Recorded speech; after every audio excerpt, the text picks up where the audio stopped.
गौरा से बोला मैं भी चलूंगा तेरे साथ में, तेरे साथ में। बोला गौरा से बोला मैं भी चलूंगा तेरे साथ में, तेरे साथ में। श्याम संग राधा जी मैं भी नाचूंगा तेरे साथ में, तेरे साथ में। रास पड़ा है, रास पड़ा है ब्रज में भारी, हमें दिखाओ प्यारी। गोकुल में आ गए, गोकुल में आ गए। एक दिन वो भोले भंडारी बन आए ब्रजरानी। गोकुल में आ गए, गोकुल में आ गए। ओ मेरे भोले स्वामी कैसे ले जाऊं तोरे संग में, तोरे संग में। ओ मेरे भोले स्वामी कैसे ले जाऊं तोरे संग में, तोरे संग में। श्याम के सिवा कोई पुरुष नहीं रास में, रास में। हंसी करेंगे, हंसी करेंगे ब्रज की नारी, मानो बात हमारी। गोकुल में आ गए, गोकुल में आ गए। एक दिन वो भोले भंडारी बन आए ब्रजरानी। गोकुल में आ गए, गोकुल में आ गए। ऐसा बनना तो मोहे कोई न जाने इस राज को, इस राज को। ऐसा बनना तो मोहे कोई न जाने इस राज को, इस राज को। मैं हूँ सहेली तेरी ऐसा बताना ब्रजराज को, ब्रजराज को। भला के जूड़ा, भला के जूड़ा पहन के साड़ी, चाल चले मतवारी। गोकुल में आ गए, गोकुल में आ गए। एक दिन वो भोले भंडारी बन आए ब्रजरानी। गोकुल में आ गए, गोकुल में। हंस के सखी ने कहा बलिहारी जाओ इस रूप में, इस रूप में। हंस के सखी ने कहा बलिहारी जाओ इस रूप में। एक दिन हमारे लिए मोहन भी आए इस रूप में, इस रूप में। मोरे रुद्रधरा गिरधारी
मेरे भोले स्वामी गोपेश्वर हुआ तेरो नाम रे, तेरो नाम रे।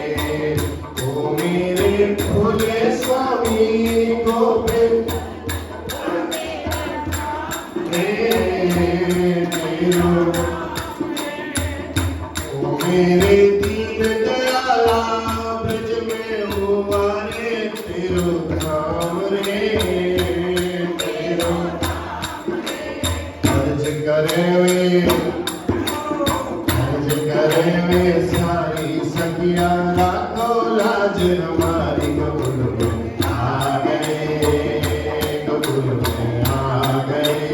एक दिन वो भोले भंडारी बन आए ब्रजराज कबूल में आ गए, कबूल में आ गए। वना वना के गौरारी ना माने त्रिपुरारी कबूल में आ गए, कबूल में आ गए, कबूल में आ गए, कबूल में आ गए।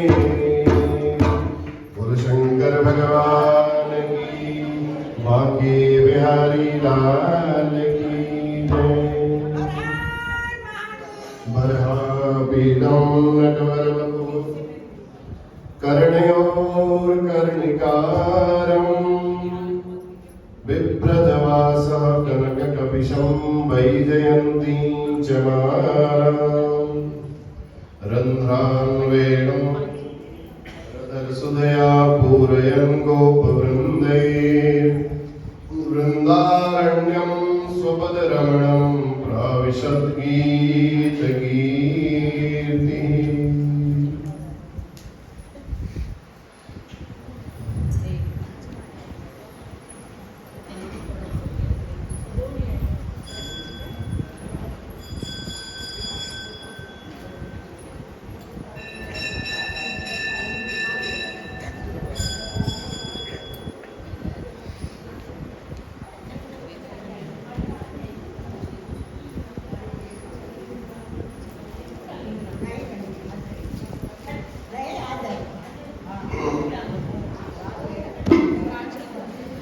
बोल बांके बिहारी लाल की।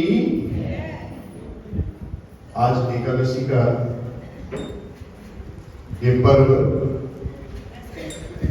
कार्तिक मास में और अन्य मासों में भी विशेष पुण्यदायक है।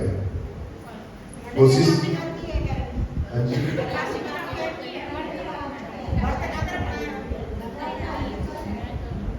अब सुनिए बात। देखो, एकादशी दो होती है। एक होती है दशमी युक्त एकादशी। बिल्कुल अब आज कॉन्सेप्ट क्लियर कर लीजिएगा, आज के बाद इस बारे में बिल्कुल चर्चा नहीं करना। एक होती है दशमी युक्त एकादशी जो गृहस्थियों के लिए मानी जाती है, जो आप लोग हम लोग सभी गृहस्थी लोग हैं। एक होती है द्वादशी से लगी हुई एकादशी, वो मानी जाती है वैष्णव लोगों के लिए, जो गृहस्थ नहीं होते उनके लिए मानी जाती है। सन्यासी भी नहीं होते हो, वैष्णव होते हो, ठीक है। केवल शादी विवाह उनके यहाँ बाल बच्चे नहीं होते हैं और भगवान की सेवा में लगे रहते हैं, वैष्णव लोग अयोध्या में। अब आप किसी गुरु से दीक्षित हो, अगर वो आपको कहते हैं कि आप वैष्णव हो गए हो, वो आपका अपना सोचना है। हम गुरुकुल में पढ़ते थे, वैष्णव के आश्रम में ही पढ़ते थे, बहुत छोटे थे तब, हमको इतना कुछ ज्ञान नहीं था। तो हमारे गुरुजी कहते थे नहीं, जो महाराज जी थे वहाँ वैष्णव संत थे, अभी भी हैं, 100 साल की अवस्था में अभी भी हैं। वो हमको कहते थे आप लोग आज व्रत रखोगे, तब कोई सोशल मीडिया का जमाना भी नहीं था, कुछ नहीं था। स्मार्ता नाम उसमें लिखे रहते, आप पंचांग में पढ़िए, स्मार्ता नाम वैष्णवा नाम। तो स्मार्ता माने जो गृहस्थ लोग हैं उसको स्मार्त बोला जाता है, जो वैष्णव है उनको वैष्णवा नाम बोला जाता है सब वैष्णव। वैष्णव का मतलब जो भगवान विष्णु के भक्त है, ठीक है। स्मार्त इसलिए लिख दिया कि गृहस्थ लोगों के लिए जो एकादशी बनाई गई है वो दशमी युक्त एकादशी। अब आपके मन में जिसका जो भाव है, आज बनाओ चाहे कल बनाओ, भाई हमने तो बोर्ड में आज ही लिखी है, क्योंकि हमारे मंदिर में तो सारे गृहस्थ ही आते हैं, कोई ऐसे बाबा बैरागी तो कोई आते नहीं है, ठीक, अब आपके मन में जो है आप कल बनाना चाहो कल बनाइए, आज बनाना चाहो आज बनाओ, दोष किसी में भी नहीं है। बाकी जो स्पष्ट है वो यही है, स्मार्त लोगों के लिए आज भी मानी जाती है। पंचांग में तो दिखाए आपको, पंचांग में भी लिखा हुआ है स्मार्ता नाम। क्यों लिखा है? स्मार्त लिखने का कारण क्या है? इसीलिए है क्योंकि गृहस्थ लोग कल न करें। वैष्णव नाम नहीं होता, स्मार्ता नाम नहीं होता तो एक ही एकादशी लिखे रहते। दसवीं से लगी हुई एकादशी जो होगी, अब आप सूर्योदय का दिमाग में बैठाएंगे, सूर्योदय वाला भी कोई कॉन्सेप्ट इसमें नहीं है।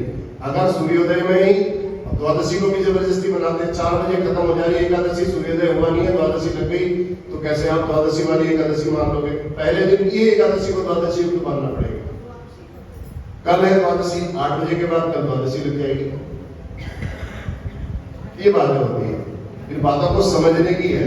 अब आप लकीर के फकीर बन करके चलना चाहते हो तो भैया कोई किसी को नहीं रोक सकता, सब स्वतंत्र है, स्वतंत्र प्रभाव है। हमने बोर्ड में आज की एकादशी लिखी है, इसलिए यह कथा भी आज की करें तो कैसा रहेगा? सुनिए आपने, ठीक है। और ये कॉन्सेप्ट बिल्कुल क्लियर है। अगर उसमें स्मार्ता नाम वैष्णवा नाम लिखा है तो इसका मतलब है कि दोनों लोगों के लिए अलग अलग होती है, नहीं तो ऐसा नहीं लिखते कहीं।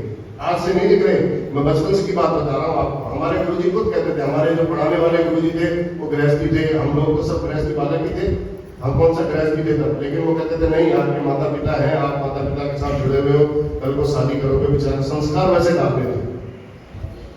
गुरुजी दूसरे दिन की करते थे, हमारे महाराज जी जो थे वो वैष्णवा नाम द्वादशी वाली करते थे। लेकिन ऐसा कुछ नहीं है, इस पर लिखा हुआ है। अगर लिखे हुए को आप सत्य मानते हो तो ठीक है, नहीं मानते हो तो आपकी मर्जी। बोलवा के बिहारी लाल की। सूर्योदय का कॉन्सेप्ट इसमें कुछ नहीं है, इसमें स्मार्ता नाम वैष्णवा नाम दोनों है।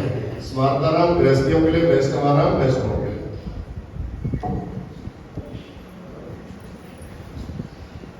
एकादशी किसने है, द्वादशी किसने है?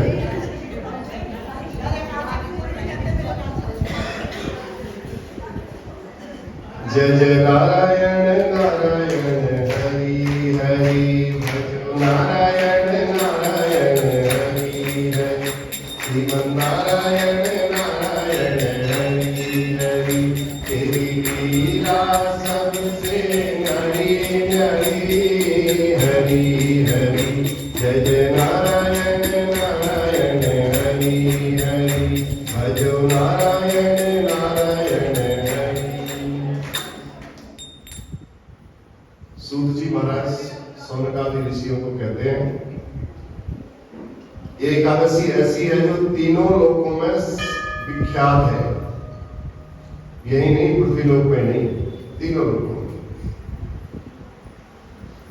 इसको करने से सब प्रकार की कामनाओं की पूर्ति होने लगती है और भगवान विष्णु की भक्ति भी प्राप्त होने लगती है।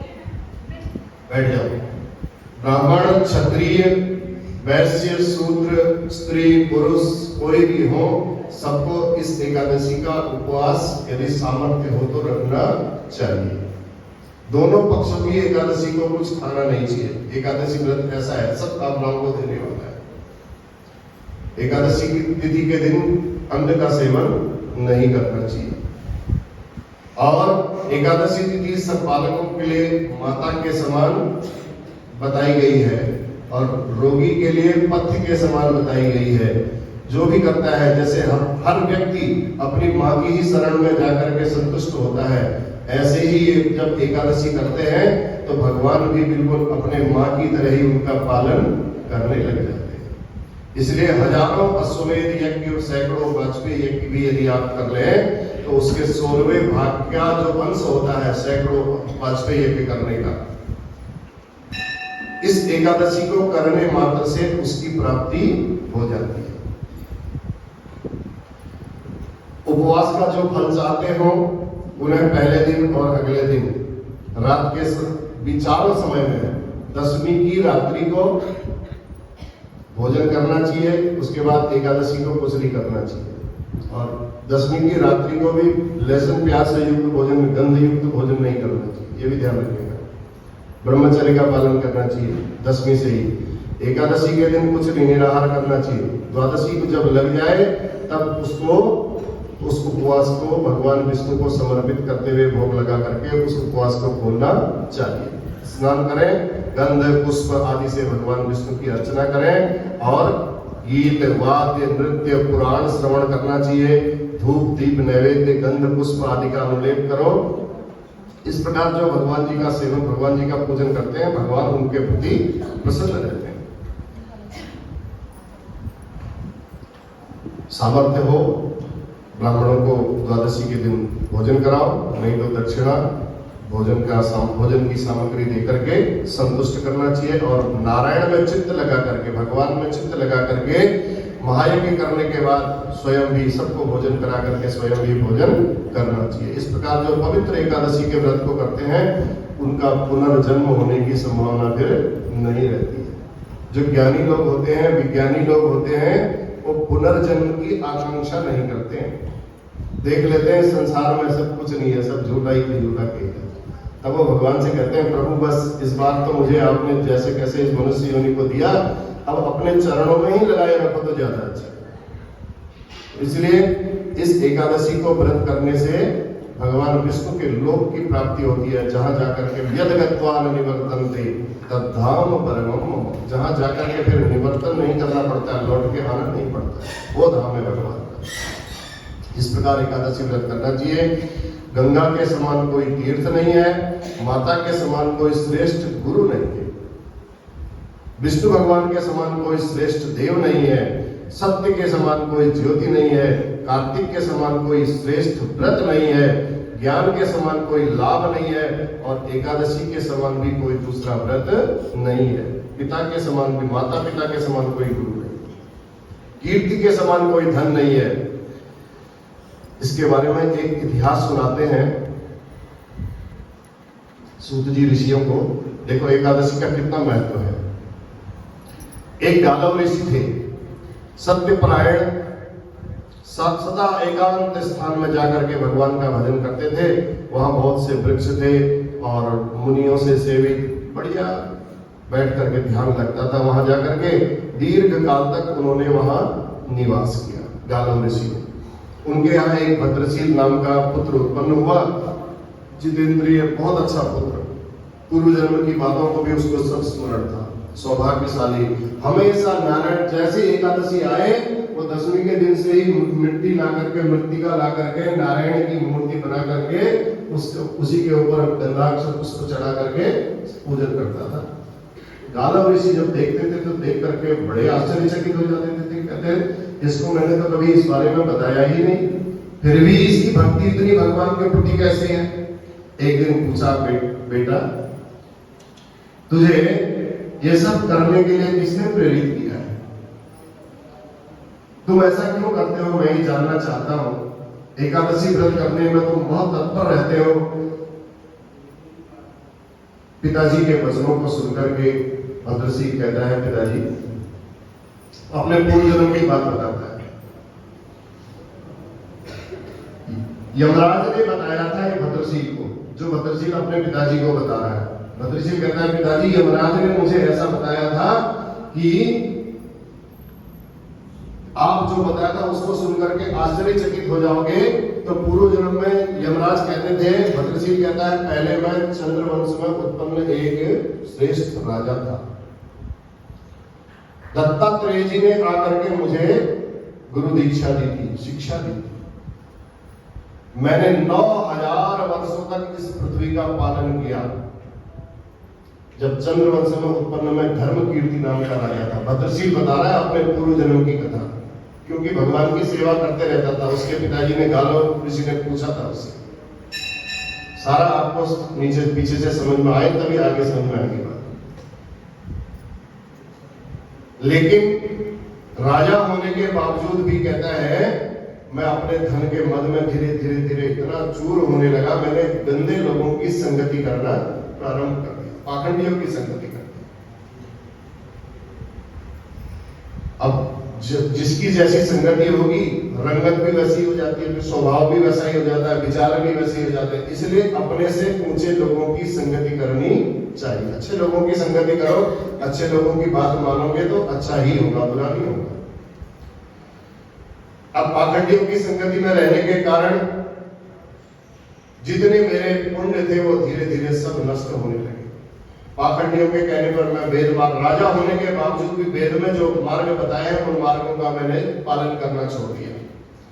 अधर्म पर चलते चलते जितना प्रजा का भी पाप था वो भी मेरे ऊपर चढ़ने लगा, क्योंकि राजा प्रजा से कर लेता है, टैक्स लेता है। अब टैक्स लेता है तो टैक्स भी प्रजा जो पुण्य करेगी चाहे पाप करेगी उसका छठा भाग भी राजा को प्राप्त होगा ही होगा। राजा जो कार्य करेगा उसका पुण्य और पाप भी प्रजा को प्राप्त होगा। इसलिए राजा का धर्म यह है कि प्रजा से कर लेता है तो उसका सदुपयोग करना चाहिए। मैंने प्रजा से कर लेकर के उसका दुरुपयोग करना प्रारंभ कर दिया। एक बार सेना को साथ लेकर के शिकार खेलने के लिए चली गया। बहुत आगे गया, चलते चलते चलते मेरा घोड़ा इतना तेज चला, मुझे बहुत तेज भूख प्यास लगी, मेरी सेना बहुत पीछे छूट गई। सायंकाल अब मैं क्या करूं? एक सामने मुझे कोई गांव में दिखाई दिए, उस गांव के लोगों के पास जाकर के मैं वन में भ्रमण करते करते भूख प्यास से बेचैन होकर के वहां पहुंच गया। रेवती नाम की नदी में स्नान किया मैंने, गर्मी से व्याकुल था। और सायंकाल उस गांव के लोग सब एकादशी का व्रत करते थे, तो मैं वहीं उन लोगों के पास पहुंचा, देखा सब लोग एकादशी की तैयारी कर रहे थे, एकादशी का व्रत कर रहे थे, जागरण करने की तैयारी कर रहे थे। तो उस रात मैंने भी अपनी सेना सहित घुड़सवारी के श्रम से पीड़ित, भूख प्यास से व्याकुल तो था ही, वहीं मैंने विश्राम किया। और विश्राम करते करते मुझे भूख इतनी लगी थी कि मेरे प्राणांत हो गए, वहीं मैं मर गया रात्रि में।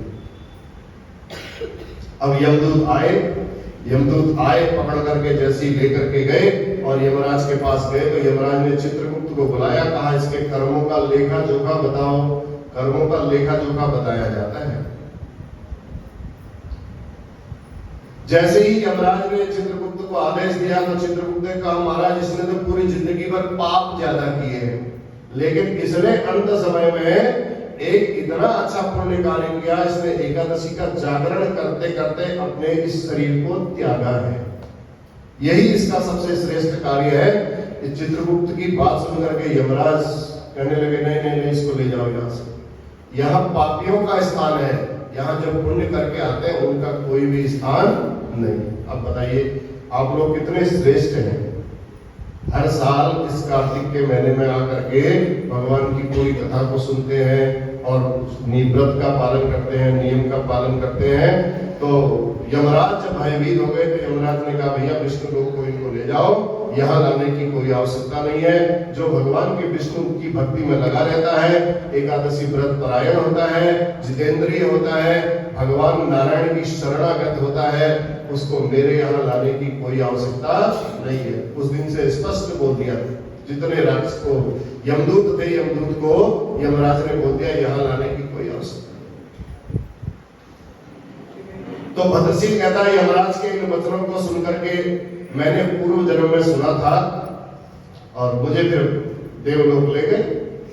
देवलोक ले गए, यमराज ने मुझे इन सब बातों को बताया था। तो उन्हीं सब अपने पापों के बारे में मैं आज भी सोचता हूँ, कहीं मैं गलत काम तो न कर दूं कोई ऐसा जिससे मुझे पाप लग जाए। इसलिए मैं जैसी एकादशी व्रत आती है मैं तैयारी में लग जाता। तो ऐसा कहते कहते उनके पश्चाताप करने लगा और धर्म के वचनों को सुनकर के, यमराज के ऐसे धर्म युक्त वचन सुनकर के मुझे मुक्ति मिल गई। फिर मैं पाप युक्त होकर के वैकुंठ लोक पर चला गया, वहां भगवान विष्णु के पास मुझे भेजा गया। उस कर्म के कारण मुझे विमानों सहित विष्णु लोक में अपने शुभ कर्म के कारण ही भेजा गया। तो 1000 करोड़ कल्पों तक विष्णु लोक में रहने के बाद फिर मैं इंद्रलोक में आया। देखो कितना शुभ सौभाग्य मिला, सभी भोग मैंने भोगे। उतने ही समय तक देवलोक में रहने के बाद फिर मैं पृथ्वी पर आया और यहाँ भी मैंने श्रेष्ठ ब्राह्मण के कुल में जन्म लेकर के अपने पूर्व जन्म को भी याद करते हुए इस जन्म को भी मैं श्रेष्ठ करने लगा। बस यही मेरी कथा है। इसलिए मैं भगवान विष्णु की भक्ति में लगे रहता हूँ। पिताजी, एकादशी व्रत के विषय में मैं जानता नहीं हूँ, इसके बारे में मुझे कोई पता नहीं है। मुझे अपने पूर्व जन्म की जो स्मरण है, पूर्व जन्म की जो याद है, उसी के कारण मैं ऐसा करता हूँ। जो ऐसा शुभ कर्म मुझसे अज्ञान अवस्था में हो गया था, जानबूझ करके मैंने नहीं किया, अज्ञान अवस्था में करने के बावजूद भी मुझे इतना फल प्राप्त हुआ है, तो जो एकादशी का इस व्रत को, इस शुभ व्रत को जो जानबूझ करके करते हैं, जो समझदारी से करते हैं, तो उनको क्या एकादशी का फल प्राप्त नहीं होगा? अवश्य उनको एकादशी का फल प्राप्त होगा। भगवान विष्णु लोक की प्राप्ति होगी। जो लोग इस व्रत के विषय में भक्ति पूर्वक सुनते हैं, इस कथा का नित्य पाठ करते हैं, वह पापों से मुक्त होकर के भगवान विष्णु के लोक को जाते हैं। तो तब सूर्य जी कहते हैं, देखो सौनकादि ऋषियों, अपने पुत्र भद्रशील की इन बातों को सुनकर के गालव ऋषि बड़े प्रसन्न हो गए, अत्यंत तुष्ट हो गए। मेरे घर में विष्णु भक्त परायण पुत्र पैदा हुआ है।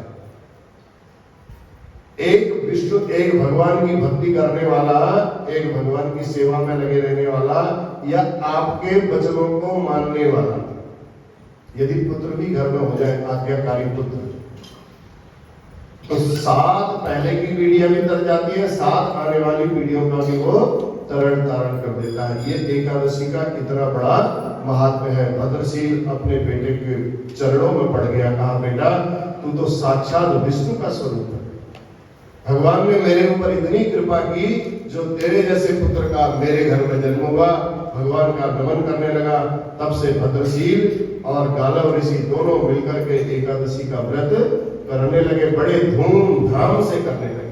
तो इस प्रकार इस एकादशी के व्रत का जो पाठ करते हैं, जो इस कथा को श्रवण करते हैं, भगवान की भक्ति उनको प्राप्त होती है। बोल बांके बिहारी लाल की जय। जय जय नारायण नारायण हरि हरि, भजो नारायण नारायण हरि हरि। तेरी लीला सबसे न्यारी न्यारी हरि हरि। जय जय नारायण नारायण हरि हरि, भजो नारायण नारायण हरि हरि। श्री भागवत भगवान की है आरती, पापियों को पाप से है तारती। श्री भागवत भगवान की है आरती, पापियों को पाप से है तारती। ये अमर ग्रंथ, ये मुक्ति पंथ, ये पंचम वेद निराला, नव ज्योति जगाने वाला। ये अमर ग्रंथ, ये मुक्ति पंथ, ये पंचम वेद निराला, नव ज्योति जगाने वाला। हरि नाम यही, हरि नाम यही, हरि नाम यही, हरि नाम यही, यही जग मंगलहारी। पापियों को पाप से है तारती। श्री भागवत भगवान की है, पापियों को पाप से है तारती। ये शांति गीत पावन पुनीत, पापों को मिटाने वाला, हरि रस दिखाने वाला। ये शांति गीत पावन पुनीत, पापों को मिटाने, हरि रस दिखाने वाला।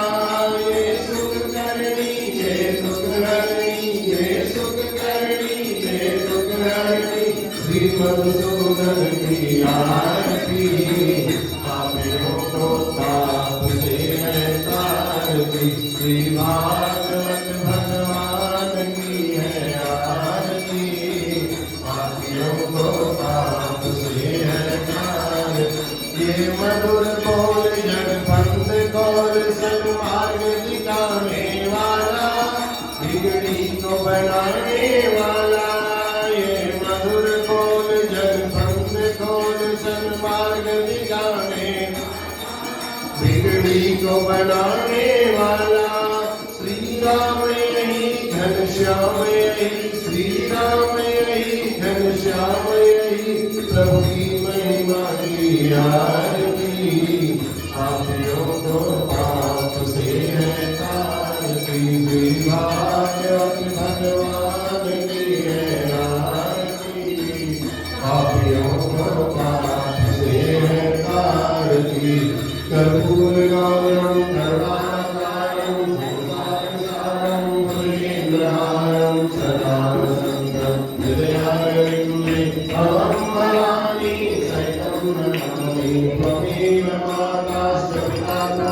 त्वमेव बन्धुश्च सखा त्वमेव त्वमेव विद्या द्रविणं त्वमेव त्वमेव सर्वं त्वमेव देव। बोल गणपति भगवान की, उमा महेश्वर भगवान की, अर्धनारीश्वर भगवान की, जगज्जननी जगदम्बे माता की, लक्ष्मी नारायण भगवान की, राजा रामचंद्र महाराज की, बाके बिहारी लाल की, पवन सुत हनुमान की, सत्य सनातन धर्म की अधर्म का प्राणियों में विश्व का, गौ माता की, गंगा मैया की, भारत माता की, नमः पार्वती पतये